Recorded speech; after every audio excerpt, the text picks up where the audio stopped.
우리나라는 정년 연장을 법으로 강제하는 나라입니다. 그래서 현재 60세로 정년이 정해져 있는데요. 이 60세로 정해진 것이 불과 2년 5개월 전입니다. 물론 그 2년 5개월 동안 큰 부작용이 있었죠. 청년들은 일자리를 찾지 못하는 청년들의 고용 절벽 현상이 발생을 했는데요. 이번에 정부가 다시 또 2년 5개월 만에 또 정년 연장을 고려할 필요가 있다라는 의견을 내놨기 때문에 다시 또 논란이 되고 있습니다. 나라마다 고용 사정이 다르고 또 고용 관계 계약이 다르기 때문에 이 정년은 나라마다 다른 제도를 가지고 있습니다. 영국과 미국 같은 경우는 정년제가 없죠. 정년제를 폐지한 바 있습니다. 반면 일본이나 독일, 유럽 이런 나라들은 또 정년제를 또 가지고 있는 나라들이죠. 우리나라는 현재 정년제를 도입하고 있는 나라 가운데서도 고용의 유연성, 제도의 유연성이 가장 떨어지는 나라 중에 하나입니다. 그러다 보니 정년제 연장이 가져오는 폐해가 상당히 큰 나라다 이렇게 볼 수가 있는 것이죠. 2년 5개월 전에도 정년제 연장을 정치인들이 추진하면서 최저임금과 관계없이 어느 정도 고용이 안정을 이룬 특히 이제 대기업 노조죠. 귀족노조라고 불리우는 이들에게 상당히 그 혜택이 돌아가는 것을 알면서도 그런 추진을 한 바 있는데요. 이제 그런 노조의 그러한 강력한 노조가 있는 직장의 특징은 뭐냐면 연공 서열형, 그러니까 재직 기간에 따라서 임금이 그냥 올라가는 구조입니다. 그래서 그 50세가 보통 이제 생산성이 좀 떨어지는 나이인데요. 49세, 52세를 전후해서 이제 생산성이 떨어지기 시작하는데 재직 기간이 늘어날수록 오히려 임금은 높아지는 구조죠. 그래서 50세가 넘어가면서부터는 임금 피크제를 실행하면 이러한 정년 연장의 폐해도 좀 줄일 수 있다라는 차원에서 임금 피크제도 동시에 추진한 바 있었습니다.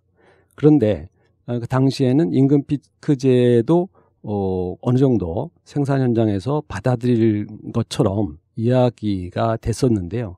근데 현실에 가보니까 또 막상 이 정년 연장을 하다 보니까 법적으로 먼저 강제를 하다 보니까 노조의 힘으로 대부분 이 임금 피크제가 무력화되고 거의 사업장에 도입이 되질 않았습니다. 이 얘기는 뭐냐면은 그 50세 이상의 근로자들이 자신들의 생산성에 비해서 훨씬 더 많은 임금을 받으면서 정년만 연장한 그러한 기득권을 지키는 그러한 결과를 초래한 것이죠. 대부분의 노동자와 무관하게 그러한 공무원이나 또는 그러한 대기업 귀족노조가 있는 직장에서만 그러한 정년 연장의 혜택을 갖게 됐습니다.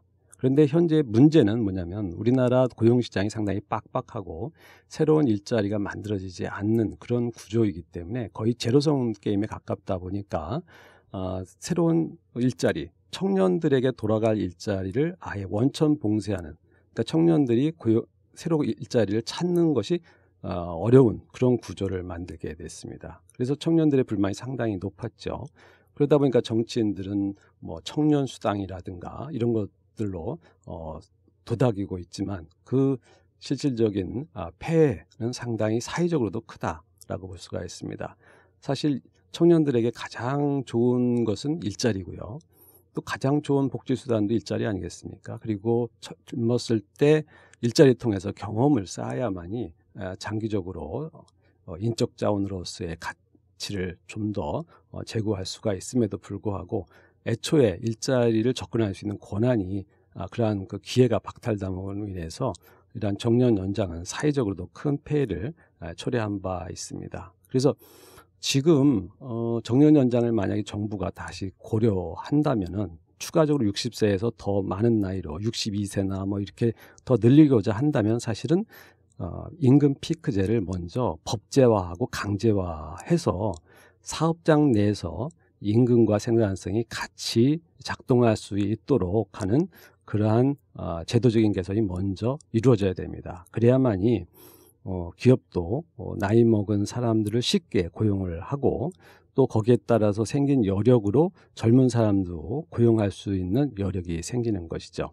이것이 바로 지금 정부가 해야 할 일인데 임금 피크제는 제껴두고 또 정년 연장만 고려하게 된다면 이것은 소수 노동자들, 우리나라에서 노동자의 한 15%에 해당하는 그러한 귀족 노조 또는 공무원들을 위한 특혜성 법안이 될 것이기 때문에 정부가 그러한 소수를 위한 다수의 국민을 희생하고 청년들을 희생하는 그러한 접근 방식, 그러한 입법은 사실은 바람직하지 않기 때문에 상당히 사회적으로 논란이 되고 있다, 이렇게 볼 수가 있습니다.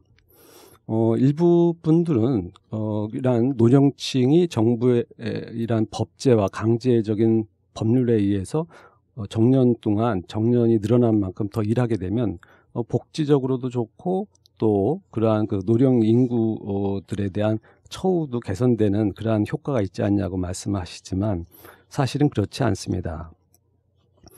기업은 복지기관이 아니기 때문에 그런 것이죠.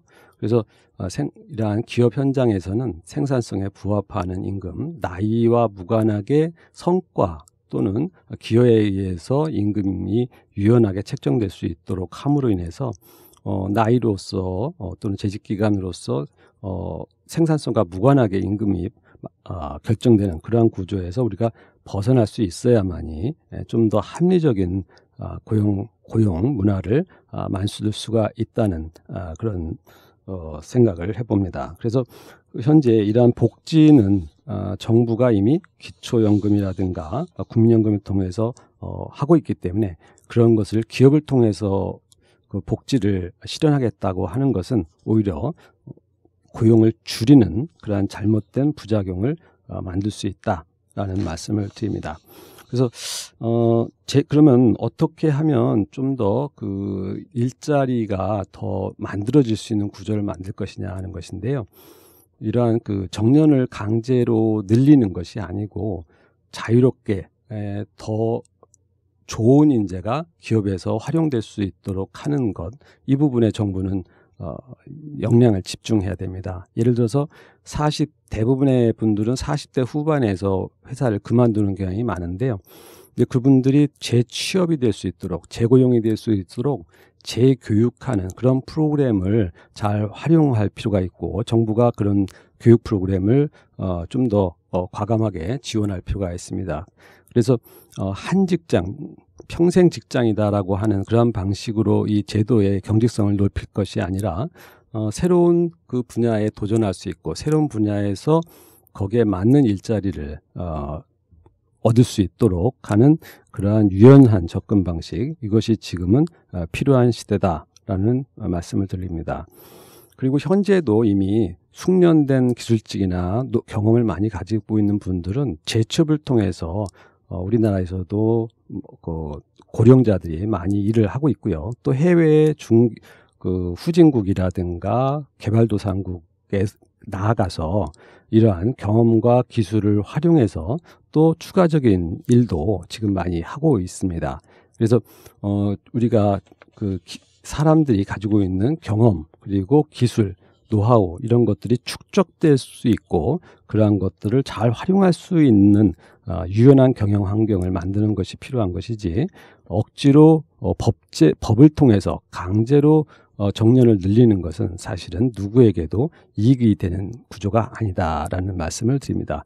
더군다나 지금은 일본 같은 나라는 그러면 정년 연장을 왜 하느냐라고 보면은 일본 같은 나라는 노조가 그렇게 강력하게 요구하는 것이 아니고 사회 전반적으로 기업이 또 사람을 필요로 합니다.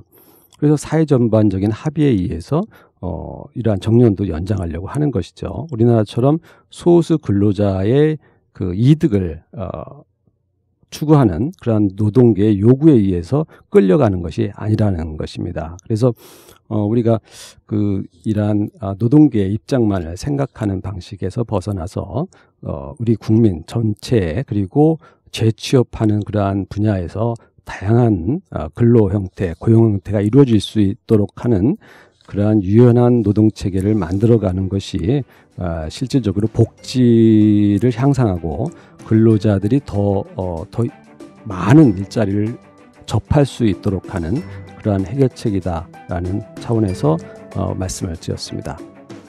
시장경제 주심 자유기업원